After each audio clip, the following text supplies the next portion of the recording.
Millet Marvels, changing the way world eats by Tenali Double Horse. RS Nanda అనే పేరు ఇప్పుడు screen name కింద వాడుకుంటున్నారు. సదన్న అనే పేరు ఎందుకు వచ్చింది? యాక్చువల్లీ మా అమ్మ నాన్న పెట్టిన పేరు సదయ్య. సదయ్య అంటే మా ఇంటి పేరు రాదండి, రాదండి సదయ్య అని పెట్టారు. ఆ తర్వాత అందరు మామూలుగా ఏంటంటే నేను యూట్యూబ్ ఛానల్ పెట్టినప్పుడు సదన్న కామెడీ అని పెట్టుకున్నాను నేను. అటుగా అందరూ రాదండి సదయ్య, సదయ్య అని కాకుండా సదన్న అని పిలుస్తారు. అది ఊర్లలో అట్లా మంచిగా మామూలుగా అట్లానే సదన్న అని అట్లా పిలిచి నేను కూడా సదన్న కామెడీ అని పెట్టుకున్నా యూట్యూబ్ ఛానల్ పేరు.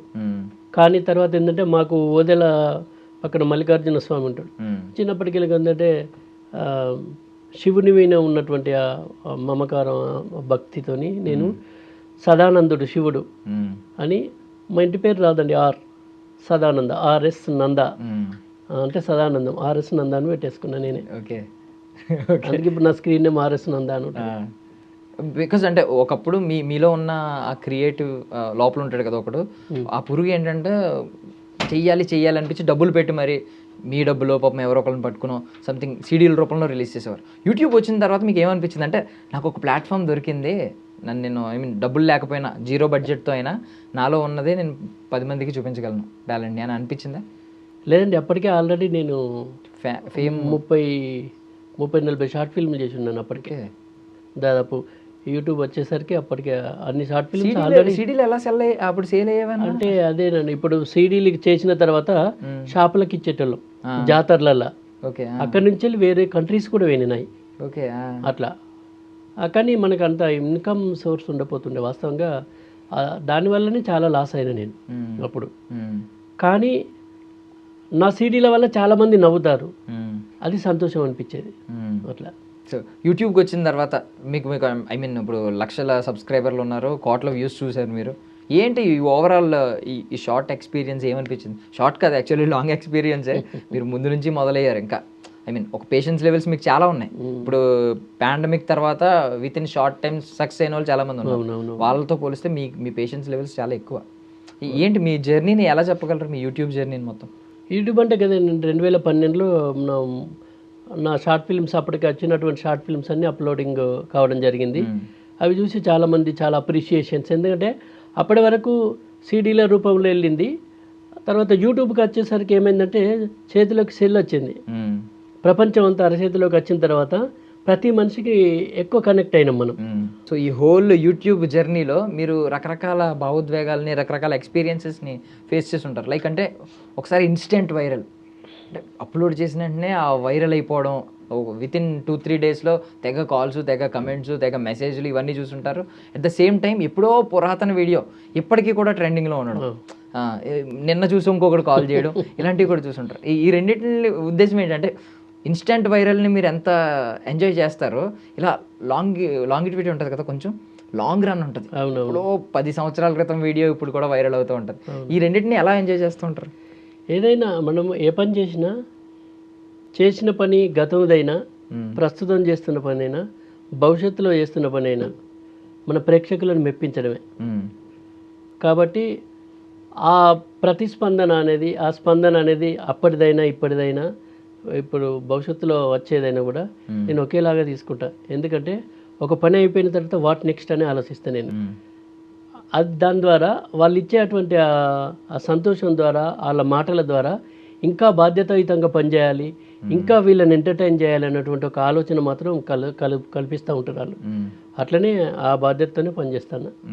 సో ఇప్పుడు మీరు వీడియోస్ తీస్తున్నప్పుడు రకరకాల గేర్స్ అని మంచి మంచి కెమెరాస్ వచ్చినాయి, అసలు ఈవెన్ ఆడియో క్వాలిటీ కూడా అద్భుతంగా వస్తుంది. బట్ మీరు స్టార్టింగ్ డేస్లో చాలా ఇబ్బంది పడి ఉంటారు. కొన్ని కొంచెం మాన్యువల్ వర్క్ ఎక్కువ ఉండాలి, ఆటో ఫోకస్లు ఇవన్నీ లేవు. అప్పుడు కొంచెం ఛాలెంజెస్ ఏమైనా ఫేస్ చేసేవారు? బాగా చేసేటండి. అంటే అప్పుడు పెండ్రీలు తీసే కెమెరాతోని స్టార్ట్ చేసింది. యాక్చువల్లీ అది 1 or 2 కెమెరా ఉన్నాయి. పెండ్రీలు చిన్న క్యాసెట్స్ వేసి అది చేసుకొని దాన్ని పట్టుకొని మళ్ళీ కన్వర్ట్ చేసుకొని అంత పెద్ద సీన్ చేసేటప్పుడు కూడా. ఇప్పుడంటే టెక్నాలజీ మంచిగా పెరిగింది కాబట్టి వేరు, ఎట్లా పడితే అట్లా వేసాను. కానీ అప్పుడు చేసేటప్పుడు కొన్ని షాట్లు చేసేటప్పుడు, ఎగ్జాంపుల్ డ్రోన్ షాట్ ఉంది, మనం చేయలేం. చెట్టు వీనికి కెమెరా మీద ఎక్కిచ్చేసి మీదికి వెళ్ళి దింపేది. అట్లా ప్లస్ ట్రాలీ షాట్లు ఉంటాయి. మనం హాస్పిటల్లో దవాఖానలలో పేషెంట్లు కూర్చుంటారు కదా, దానికి 2 తాళ్ళు కట్టి ఇలా వాళ్ళు ఇద్దరు గుంజుతూ ఉంటే ఈ కెమెరామెన్ అలా కుర్చీలో కూర్చుని కెమెరా పట్టుకొని పోతూ ఉంటాడు ఇట్లా పెట్టి, అది తాళ్ళు గుంజుతూ ఉంటారు. ఈ షాట్ జరుగుతాం అట్లా టాలీ షాట్స్ అట్లా ప్లాన్ చేసేటాను. కొమ్మలల్లా గుట్టలల్లా బంగ్లాల మీద ఎక్కడ పడితే అక్కడనే కూర్చొని చెట్ల సందులోకి వెళ్ళిపెట్టుడు. అంటే మనకి ఏ షాట్ కావాలన్నా నాకు వీధండి. ఒకసారి ఒక సీన్ కోసం పెద్ద గుట్టెక్కిచ్చిన, గుట్టెక్కించి కొంత దూరం వెనక వర్షం వస్తుంది, వర్కులు కప్పుకున్నప్పుడు కనీసం అంబ్రెల్లాలు కూడా లేవు. ఆ వర్కులు ఉంటే వర్కులు కప్పుకొని అన్నిటిని తడవకుండా చూసుకొని మళ్ళీ ఇప్పుడు మేకప్ అవి ఉంటాయి, ఏది లేదు మాకు. అందుకోసం కొన్ని సీన్లలో ఎట్లుంటుందంటే, ఇప్పుడు నేను ఫస్ట్ అప్పుడే ఆమెతో మాట్లాడిన సీన్లు ఒక తీరు ఉంటాయి, జస్ట్ నెక్స్ట్ కాగానే అంత తడుచుకుంటా ఎట్లున్నా చేసడే మనం అంతే, అది ఆపేది లేదు. ఆ వీడియోకి ఇప్పుడు నా మేకప్ పర్ఫెక్ట్ ఉందా, నా దూసుకుంటూ కరెక్ట్ ఉందా, కాస్ట్యూమ్ ఉన్నది. ఒక సీన్లోనే దాని ముందు సీన్లను డ్రై అయి ఉంటాయి, వర్షం వచ్చింది కాబట్టి తడిచినాం, మళ్ళీ అట్లనే ఆ సీన్ చేసుడే. అవన్నిటిని పాటించలేదు, మనకు కంటెంట్ ఇంపార్టెంట్. కథాబలంతోనే వాస్తవంగా ఇలా మనం నిలబడ్డాం. బట్ చాలా ప్రయోగాలు చేశారు, బట్ నవ్వుకుంటున్నాం కానీ స్ట్రగుల్, అది స్ట్రగుల్ అండి. ఒక సీను మనకు హార్వెస్టర్ పోయింది అనేటువంటి ఒక షార్ట్ ఫిల్మ్లో శ్రీనివాస్ గారు ఉంటారు, ముత్యం శ్రీనివాస్ గారు అని కెమెరామెన్. అప్పుడు యాక్చువల్లీ మేమిద్దరం డిస్కషన్ చేసి ఈ సీను చేయాలి. నాకు ఒక విజన్ అది ఏంటంటే, నేను నా వెనక పోలీసు వాళ్ళు పడతారు, హార్వెస్టర్ ఎత్తుకొస్తా నేను, వరి కోసే మిషన్ పెద్ద మిషన్ ఎత్తుగా నాయముడు పడితే నేను ఉరికెత్తా ఉంటాను అన్నట్టు. ఆ షాట్ని సింగిల్ టేక్లో వేయాలి, మళ్ళీ మనం చేయలేము, 2 కెమెరాలు పెట్టలేము, వేరే ఏం చేయలేము. కాబట్టి ఏం చేసినాం అంటే బంగ్లు ఎక్కిచ్చేసినాం. ఆయన బంగ్లు ఎక్కిచ్చేసినాక ముంగట ఒక వ్యక్తి, ఎందుకంటే ఆయన ఉరుకుతా ఉంటే కెమెరామెన్ ఆయన వెంబడి ఉరికి రావాలి, ఇంకా ట్రాక్ తప్పకుండా ఆయన వేజు పెడతా ఉంటాడు ముంగట ఉరికట ఆయన వెనుకని నేను ఉరికి రావాలి. అట్లా మేము ఎడ్జిలో ఫార్ఫిట్ వాళ్ళ పక్క పొంటి కెమెరా పెట్టుకొని ముంగట ఆయన ఉరుకుతుంటే నేను ఎట్లనైతే ఉరికేస్తూ ఉంటాడో కెమెరామెన్ కూడా అదే స్పీడ్లో వచ్చేసిండు. వచ్చేసి ఎక్కడైతే ఆయన ఆగుతాడు నేను కిందుండి చెప్పేటోడిని, అంటే రన్నింగ్లో డైలాగ్ వినవాడు కాబట్టి వాళ్ళకి వినవాడాలని చెప్పేసి నేను కరెక్ట్గా ఉరికొచ్చి ఒక మంచం కింద చూడాలండి. ఆ మంచం కింద వచ్చి మొత్తం ఇవన్నీ దెబ్బలు తాకినాయి, కానీ షాట్ని ఎక్కడ ఆపాలి అట్లనే కంటిన్యూ చేసినాం. ఇమీడియట్గా మళ్ళీ అందులో కాళ్ళ కిందికి వెళ్ళి పోయి గడ్డి కుప్పలు చూడాలి. ఈ షాట్ అని ఒకటేసారి ఇట్లా చేసేసినాం, సింగిల్ టేక్లో మొత్తం, సింగిల్ టేక్లో. అది వండర్ అనిపిస్తుంది. దెబ్బలు తాకి రక్తాలు వెళ్తున్నాయి అయినా కూడా ఆపలేదు, ఆ షాట్ని ఆపలేదు, చేసేసిన వాటిని. తర్వాత దుడుచుకొని ఇవన్నీ కట్ చేస్తే 4-5 రోజులు మొత్తం ఇవి లేవలే.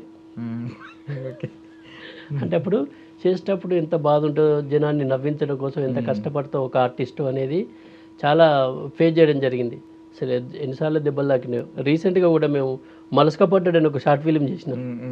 యాక్చువల్ దునికేది ఉంటుంది పెద్ద హైట్ వింకెల్, ఈ హైట్ వింకెల్ కింద దునకాలి. ఒరిజినల్గానే నేను ఇట్లా వస్తున్నా స్లిప్ అయి కథ పడ్డా నేను. ఆ షాటు చెప్పు స్లిప్ అయిపోయింది, తాగి ఉంటా అన్నట్టు నేను యాక్షన్ పడిపోయిన కథ. పడిపోతే ఇప్పుడు ఇంకా పెయిన్ పోలేదు. అంటే అవి ఒరిజినల్గానే చేయాల్సి వస్తుంది, మనం వేరే ఏదో జిమ్మిక్కులు చేయడానికి వీలు లేదు. అందుకోసమే అట్లా చాలా ఫేస్ చేయడం జరిగింది. ఎన్నిసార్లు దెబ్బలు తాకినా మాకు తెలుసు. అందుకే ప్రతి షాట్గా పర్ఫెక్ట్ వచ్చేదాకా. ఇప్పుడు కొందరు కొత్త వాళ్ళతో చేయాలని ఇంట్రెస్ట్ ఉంటుంది, వాళ్ళతో బాగా టాస్క్ అవుతూ ఉంటుంది అప్పుడప్పుడు. ఎందుకంటే చేయలేరు కానీ చేపియాలి నేను. ఇప్పుడు నేను కరెక్ట్ చేపియలేదు అనుకో ఏమున్నది అంటారు, ఆ మార్కు రావద్దని. ఎప్పుడు కూడా మనం ప్రేక్షకుడిని 100% సాటిస్ఫై చేయలేం, కనీసం ఓ 70-80% చేయించినామంటే మనం పాస్ అయినట్టే. అందుకే అబ్బో అనకపోయినా పర్లేదు, నా షార్ట్ ఫిల్మ్ చూసి పర్వాలేదంటే నేను పాస్ అయినట్టు. అట్లనే వెళ్తా ఉంది ఇప్పుడు. అది బ్రహ్మానందం గారిది ఒక డైలాగ్ ఉంటుంది, మీమ్స్లో వాడుతూ ఉంటారు, అప్పట్లో మా డెడికేషన్ అలా ఉండేదని. ఇది పర్ఫెక్ట్ యాప్ట్ మీకు. నిజంగానే అంటే అంకిత భావంతో పని చేసినాం కాబట్టి ఇవాళ ఈ మాత్రం 4 ముచ్చట్లు మీతో మాట్లాడగలుగుతాం. And for more videos, Please subscribe to iDream. Please subscribe to iDream. Please subscribe iDream. And please subscribe to iDream. For more videos, subscribe to iDream. please like, share and subscribe to the channel. Congratulations, iDream. subscribe to iDream. Subscribe to iDream. So subscribe to iDream Media. iDream ki iDream team andarki huge congratulations. Please subscribe iDream Media. Please subscribe to iDream. Subscribe iDream. Please subscribe to iDream. iDream అంటే నా కళల ఛానల్ను subscribe చేసుకున్న నోరు తిరుగుతలేదు, మీరైతే గంట గుర్తు కొట్టండి. For more such videos, please subscribe to iDream. Subscribe to iDream. Please subscribe to iDream. Please subscribe iDream Media. Please do subscribe to iDream. Please subscribe to iDream Media. For best entertainment and information, please subscribe iDream. And don't forget to subscribe to iDream.